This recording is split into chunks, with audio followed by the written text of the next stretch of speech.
Sa pong magandang araw po sa inyong lahat mga kaibigan.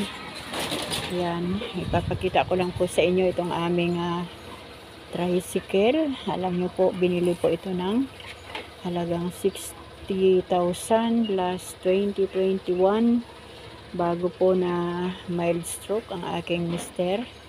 At alam nyo po ba, sabi ko ibenta na lang kasi nakatambay lang naman dito. Pero ang sabi niya, wag kasi ito daw ay mapapakinaban ng aming mga anak. Ireregalo daw niya ito sa aking mga anak na mga lalaki.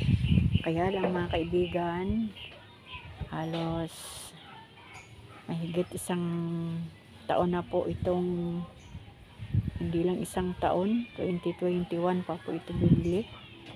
So 22, 23, 24, matagal-tagal na rin pong nakatambay. Pag meron pong mga pupuntahan o kukuhanin, gaya po sa mga forwarder dito lang sa malapit, ay napapakinabangan po ito. Pero meron pong tao na kapag nakabili ng isang bagay, kahit man sabihin nating emergency na, pwede nang ibenta para magamit sa kabuhayan. Pero may tao pala na ganon ka tindi yung pagpapahalaga sa isang bagay, pagpapahalaga. Tapos tingnan niyo mga kaibigan, yung kanyang mga kagamitan ng mga kung ano-ano andito lang din naman. Yan ang pasahero ng aming tricycle. At dito sa bubong, ganun din, parang ginawa pong basurahan yung worth 60,000 na tricycle. Ayan, ngayong taon po ay hindi pa ito nakarehistro kasi andyan lang, nakatambay lang. At alam niyo mga kaibigan, hindi rin siya pwedeng igaray sa loob dahil yung aming garahe ay meron na nga pong bahay ng aking isang anak. So dito lang po yan, ulanan, arawan, at mahirap pong makipag-debate sa asawa na hindi ko maintindihan kung ano po ang kanyang kaisipan na itong tricycle ay dito lang nakatambay. Yan. Pangalawa, nakakaabala sa kalsada. Ayan, kuhanin natin itong bakal. Ayan, mga bakal, nakakatakot kasi mamaya baka pa may nag-away dito sa kalsada, may nadampot na bakal na pang hataw sa kalaban, di po ba? Itong mga ito dapat tinatapon na ito sa basurahan. Tatapon ko po yan pag dumating ang basura, bahala na. Ay mga kaibigan, ang buhay po ay iba-iba ang tsuri, iba-iba ang kwento. Sabi ko nga, naalala ko yung yung palabas noon ng Magandang Gabi Bayan ni Mr. Noli De Castro, yung mga squatter sa sariling bayan. Yan. At saka yung mga nasisirang pagkain sa gutom na mga Pilipino, na ang daming nasisirang pagkain, mga tuni-tunladang mga prutas, mga ubas. Yan po ay mga taong 1990s na papanood ko po yan sa kanyang programa, habang ang mga Pilipino ay maraming nagugutom pero maraming nasisira na pagkain sa ating bansa na naroon lang sa kanilang imbakan. Ito pong tricycle na to, lagi kong sinasabi sa mister ko na ibenta na natin para pang simula ng ating kabuhayan, dahil hindi sa lahat ng oras ay pwede tayong umasa sa ating mga anak. Kaya lang mga kaibigan, ang hirap, no? Ang hirap pasunurin yung kaisipan ng ating mga asawa kong minsan, at hindi ko talaga alam yan kung ano ang mga bagay-bagay na yan, kung bakit o kung ano ang kanyang katuwiran, kung bakit ayaw niyang benta ang tricycle. Yan, mahigit 2 taon na nga katambay. Mga kaibigan, kamusta po kayo? Ako po ay nandito sa labas ng aming kubo. Medyo mainit na po ang panahon ngayon. Ayan, Ang ganda po ng mga ulap. Buhay na buhay po ang mga halaman dahil ngayon lang po na sikatan ng pusto ang mga halaman. Yan po. Kanina umaga ay kumuha din po ako dito ng Luternate. Yan po. Yan ang Luternate. Yan ang mga gamot-gamot sa ating katawan. Alam nyo po, kung minsan ay medyo nakakainip din yung paikot-ikot dito sa ating lugar. Ayan, malaki na po ang aking guyabano.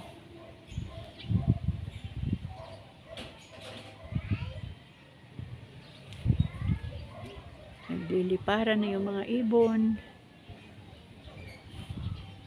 Yan. Alam natin na may hangin kasi nararamdaman natin.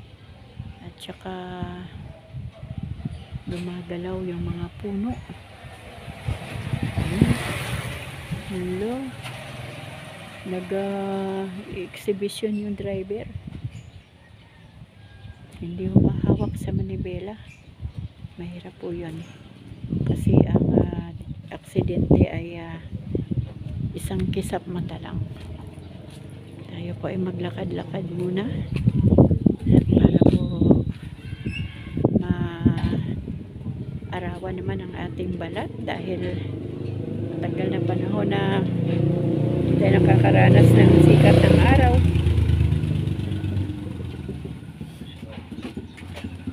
Yan.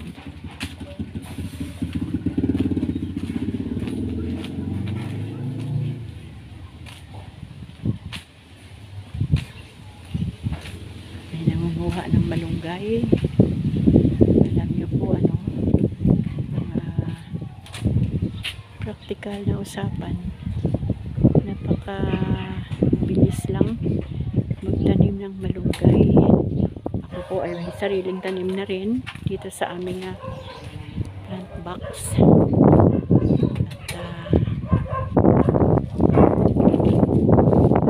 may tanim din ako sa plant box ng aking anak.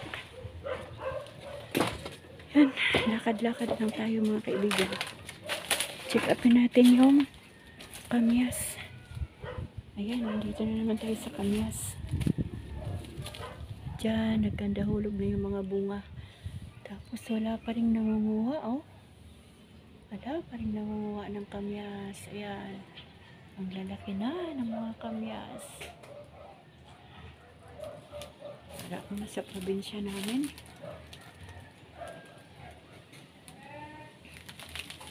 Kuhanin natin ito. Itong isang buwig na ito.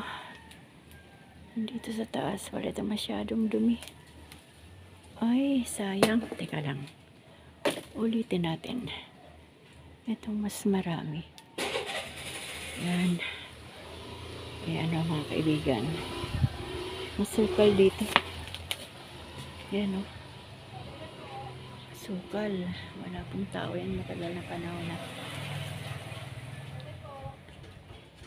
Yan. Masarap itong ilagay sa paksiw. Teka, kukuha pa ako ng isa yung medyo may mahawakan. Ayan.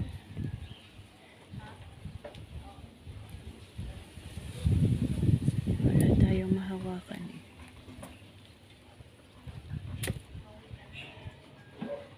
Mga kaibigan, marami din po bang kamyas dyan sa inyo? Dito po ang dami talaga. Ang dami talaga ang kamyas. Parang maganda yung may mahawakan. Teka lang Ayun doon sa taas. Yan. Yan, nakatatlo na tayo. Tama na yan. Kasi masasayang lang din kapag papaksiw ko yung may isda po kami doon, papaksiwin ko. Ang daming panggatong mga kaibigan, oh. Marami din namang nangunguha ng mga kahoy kung minsan, kaya lang hindi nila ito alam.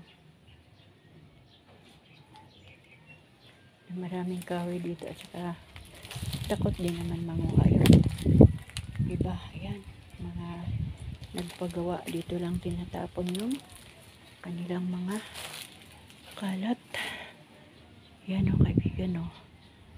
Ito pang isa. Kuhanin natin itong malaki. Ayan o. O, di po ba ang laki?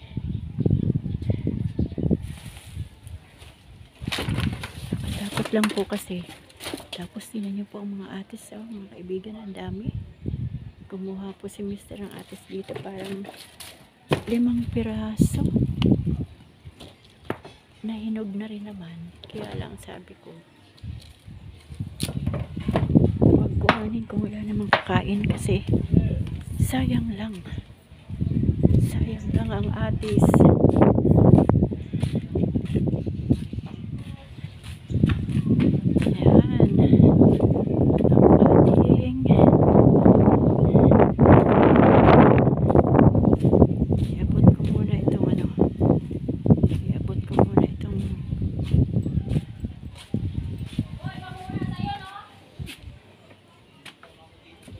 Bal, pwedeng ipaksiw yung isda. Tanggaling to. Diyan sa puno. Inabot natin kay Lolo Dodong. Yan, nanonood si Lolo Dodong ng YouTube. Ito naman yung yan, nakasampay na yung aking mahal na manugang ng kanyang nilabhan. Yan, sarado lang yan lagi ang kanilang pinto. Ayan, malinis naman dyan sa kanilang area. Mainit na mga kaibigan. Masyadong mainit na ang panahon ngayon. Nagsisimula na talaga ng summer. Pero nakakainip. Sobrang nakakainip po. Gustong gusto kong linisin yung area dito. Kaso, hindi mga malinis kasi andyan ang tricycle. Kung pwede lang talaga tupiin ang tricycle, tinupi ko na yan eh. Ayan na yung magbubuko. Yan po yung magbubuko na yan. Ay nakabili na po yan ng mga bahay. Milyonaryo po yan ang mga magbubuko na yan. Ay! Wow! Assalamualaikum habibi, kifali. Oh yeah. Galing po kasi yan sa Saudi kaya marunong siyang mag-Arabic. Mga kaibigan po yan, mga kainukanuhan din ng aking mister. Yan po. Kamusta kayo mga kaibigan?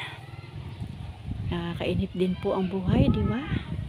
Kapag pare-pareho na lang po yung ating ginagawa araw-araw, paulit-ulit ay talaga pong nakakainip na. Yung mga dahon ng aking yan, umakyat na ako sa tricycle. Ito po, yung dahon ng aking badyang. Kinakain po yan ng mga, ayun oh. Yan, natagpuan din natin yung kumakain. Ayan po. Ayan po ang kumakain. Ayan. Di po ba? Hindi siya halata. Kasi kahawig din siya ng dahon. Marami po yan. Ayan. Ayan po. Sabi ko, bakit kaya nauubos yung dahon? Ayan po ang katotohanan na may salarin sa dahon. Ayan po. Teka. Kawawa naman, no? Oh. Pero nakakatakot tingnan, di ba? Mga kaibigan. Naubos niya na yung dahon, eh. Doon sa kabila. Minsan, mga brown na uod. Ayan mga kaibigan, no? Napupunit na yung buong ng ating tricycle. Tapos, nandyan lang siya. Yan yung aming aso, si Impoy. Ganyan lang po yan, pakahul-kahul lang po yan si Impoy, pero hindi po talaga yan na nangagat. Kahul lang yan ang kanyang kayang gawin. Pero kapag kapwa aso, ay talaga pong nangangagat ng kapwa aso.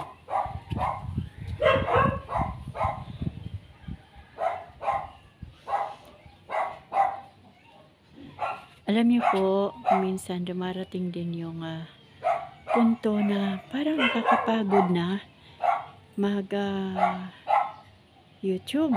Parang nakakapagod ng mag-content. Kaya lang, sayang naman na yung ating mga damdamin ay hindi natin maipakita o maipasa sa ating mga kapwa-tao, lalo na po ang salita ng ating Panginoon. Na yung ako lang ang nagbabasa, na hindi ko man lang maibahagi sa inyo mga kaibigan.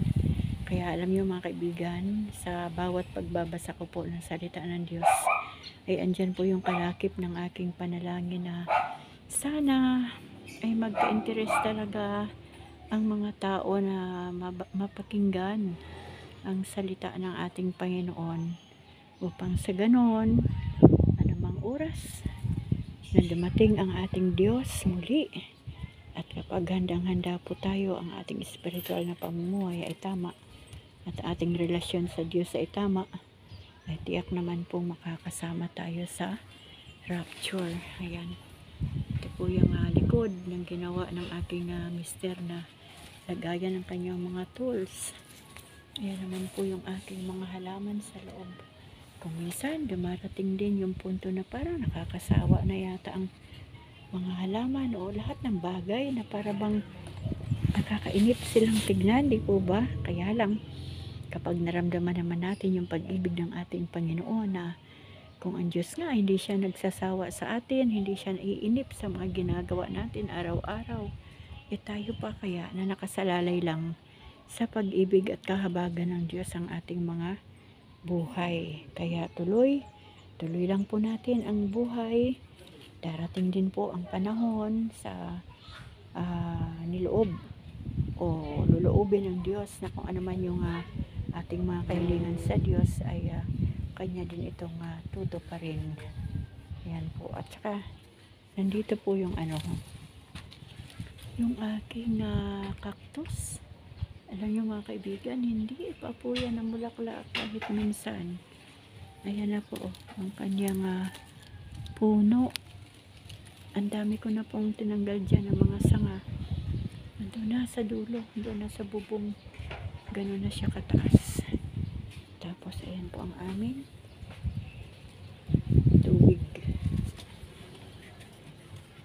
Ayan po ang tubig namin.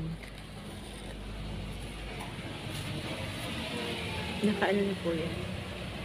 Bago po yan ang mga gas, tubo niya. Kasi mga may na po yung mga tubo niya dati, may mga crack na.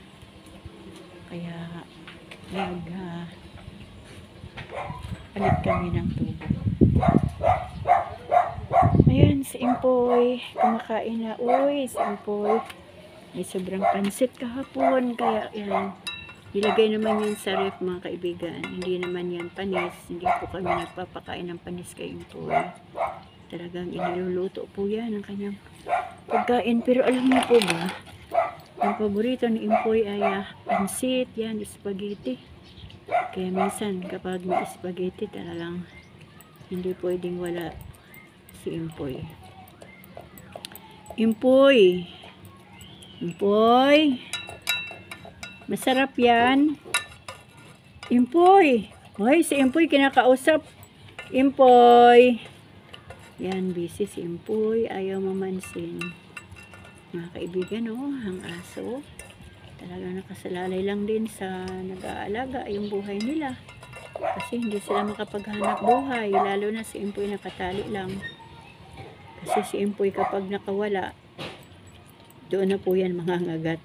Kapag siya po isinaktan, tao man o kapwa aso niya, talagang si Impoy po ay lumalaban.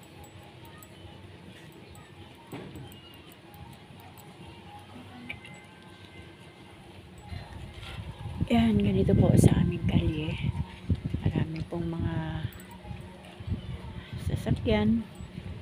Pero okay lang kasi wala naman pong gaanong dumadaan na sasakyan dito sa aming block dahil wala po kami sa main road. Yan po, yung sasakyan na yan. Yan, yung van na yan ay nagdala po yan ng bagahe. Mga paninda dyan sa tindahan.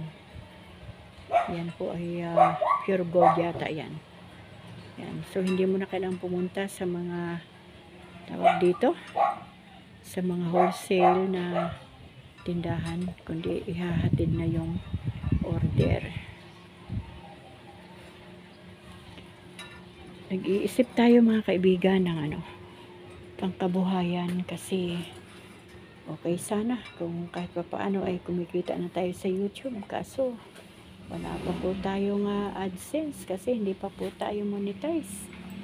Ang alam ko po yata monetize ka muna bago ka makapag-apply ng AdSense o bago ka magkaroon ng AdSense. Hindi pa po tayo nakakaabot sa requirements ng YouTube dahil wala pa po tayong nakukuha kundi subscribers pa lang na 2,000 mahigit at wala pa po tayong 4,000 watts hour. Kaya nakasalalay lang po yan sa ating Panginoon at sa mga manonood kung panonoorin po nila o panonoorin ninyo ang aking mga vlog. Pero sabi ko nga, kung ano man ang kalooban ng Diyos, ma-monetize o hindi, basta ang mahalaga ay napapakinggan nyo po yung salita ng Diyos na akin pong ibinabahagi dito sa aking YouTube channel. Yan mga kaibigan, naka 22 minutes na po tayo kung saan ako nakarating. Pero maganda naman po kasi nainitan po ng konti o nasikatan ng araw ng konti ang ating balat kasi andito lang po ako sa loob ng bahay. Yan. Ganda-ganda po ng panahon, no, mga kaibigan. Tapos doon naman, teka, i-focus natin ng konti. Ayan. Hindi po yan mga okay-okay mga kaibigan ha. Mga sinampay po yan ng ating mga kapitbahay kasi ngayon lang po nagkaroon ng init ng araw. Lagi pong umaambon, umuulan, mahangin. Kaya ngayon po ay maganda ang sikat ng araw. Tapos pagdating yan ng pahapon na kukulimlim yan ulit. Tapos uulan. Ayan na si Impoy. Impoy, ano naman yung ginagawa mo? Kailangan mo ang towel. Oh, nagpupunas ng kanyang banana sa simento. Hindi mo pa naubos oh, may natira pa. Uminom ka na dito oh. Poy. Impoy. Okay, Impoy.